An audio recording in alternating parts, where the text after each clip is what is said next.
Assalamualaikum warahmatullahi wabarakatuh. Saya Ahmad Fikma Kali Arsyad dengan NIM 060403-264. Pada kali ini saya akan membahas tentang sistematika dalam penulisan karya tulis ilmiah. Dalam menulis karya tulis ilmiah sendiri tidak bisa disamakan ketika Anda menulis buah novel, cerita pendek, skenario, dan selainnya ya. Lalu untuk bagaimana sih sistematika pada penulisan karya tulis ilmiah? Langsung saja kita masuk ke pembahasannya. Yang pertama, ada bagian pembuka.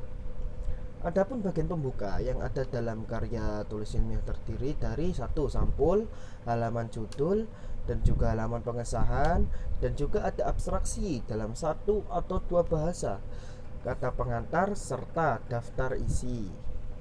Yang kedua, ada bagian isi.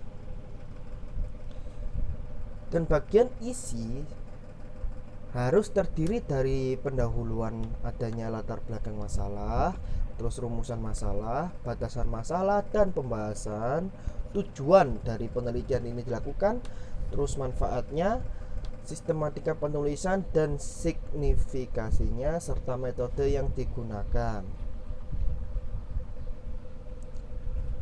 Yang ketiga, setelah bagian isi ada pembahasan. Untuk isi pada bagian pembahasan karya tulis ilmiah harus mencantumkan kajian teori atau tinjauan pustaka yang disesuaikan dengan variabel yang dikaji serta dijelaskan untuk memberikan argumentasi keilmuan dan kerangka pemikiran serta pengajuan hipotesis masalah yang sedang diteliti. Maka dalam pembahasan haruslah dijelaskan secara terperinci dan jelas, serta memperhatikan kaidah-kaidah ilmiah baku sesuai aturan, serta memenuhi unsur keilmiahan. Terus yang keempat, ada metodologi penelitian. Kenapa metodologi penelitian harus dicantumkan di sini? Benar, karena metodologi itu adalah metode yang Anda lakukan untuk meneliti penelitian Anda. Ini perlu karena penelitian itu tidak apa ya? Tidak bisa dilakukan secara ngawur. Pasti ada metode-metode cara-cara tertentu untuk melakukan penelitian tersebut. Jangan melihat hanya dengan cara-cara yang tidak teratur, terorganisir, atau cara-cara yang tanpa metode, hanya apa ya, kalau dalam istilah saya bahasa Jawa itu angger, ngawur ya, ngawur, secara ngawur, maka hasilnya akan juga ngawur, tidak sesuai apa yang diharapkan. Mungkin dari hasil penelitian yang Anda susun nanti dapat dibaca oleh orang, dan orang lain yang membaca akan dapat membuktikan sendiri dengan metode Anda. Itulah pentingnya metodologi penelitian. Baiklah, kita langsung saja. Metodologi penelitian merupakan alat analisis atau pisau analisis yang bekerja dalam penelitian yang digunakan untuk melakukan kinerja penelitian yang dilakukan.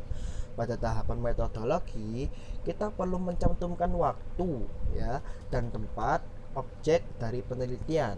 Bagaimana metode dan rancangan penelitian, apa saja populasi dan sampelnya, berapa jumlahnya, serta bagaimana instrumen penelitian dan pengumpulan data, serta analisis reduksi data yang akan dilakukan dalam penelitian.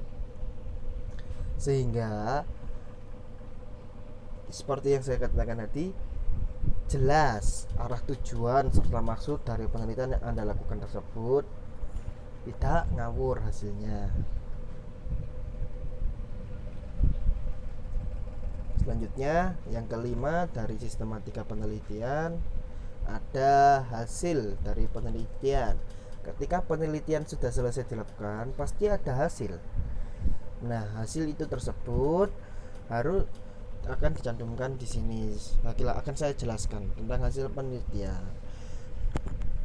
Pada bagian hasil, peneliti harus menyertakan jabaran variabel penelitian. Bagaimana hasil penelitian, pengajuan hipotesisnya, tentang tanggapan diskusi penelitian yang diberikan, memberikan pandangan teoritis terkait hasil yang sudah didapatkan, kemudian melakukan dan memberikan kesimpulan mengenai apa yang telah didapat dari hasil meneliti tersebut.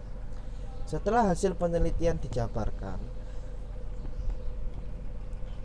memasuki tahap akhir, yaitu adalah bagian penutup. Adapun bagian penutup dalam karya tulis ilmiah adanya bab akhir penutup yang berisikan kesimpulan dan saran serta implikasi penelitian yang didapat.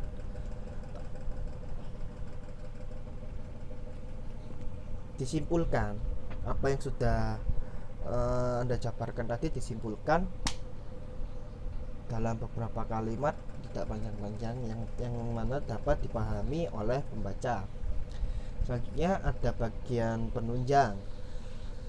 Ini adalah bagian paling akhir. Pada bagian penunjang yang ada dalam karya ilmiah adalah adanya lampiran seperti daftar pustaka, di mana Anda mendapatkan referensinya seperti entah dari buku maupun internet. Terus ada lampiran instrumen penelitian dan juga daftar tabel, daftar gambar, daftar bagan yang bisa memberikan penjelasan pada pembaca karya tulis ilmiah Anda. Dan mungkin hanya itulah apa yang saya dinamakan dengan sistematika penulisan karya ilmiah.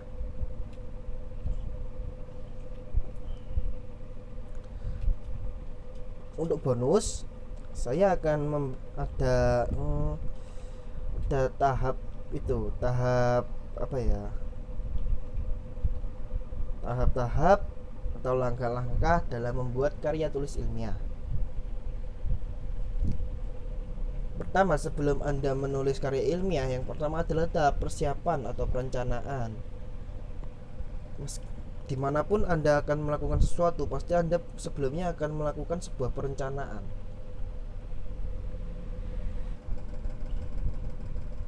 Baiklah, mungkin hanya itu saja apa yang dapat saya paparkan, berikan pada para penonton sekalian.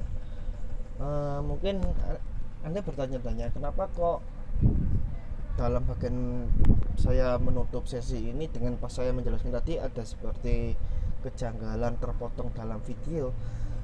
Ya, saya minta maaf karena memang ini tadi pas saat saya syuting ini ada kendala, tiba-tiba terpotong, videonya berhenti sendiri saat saya merekam ini.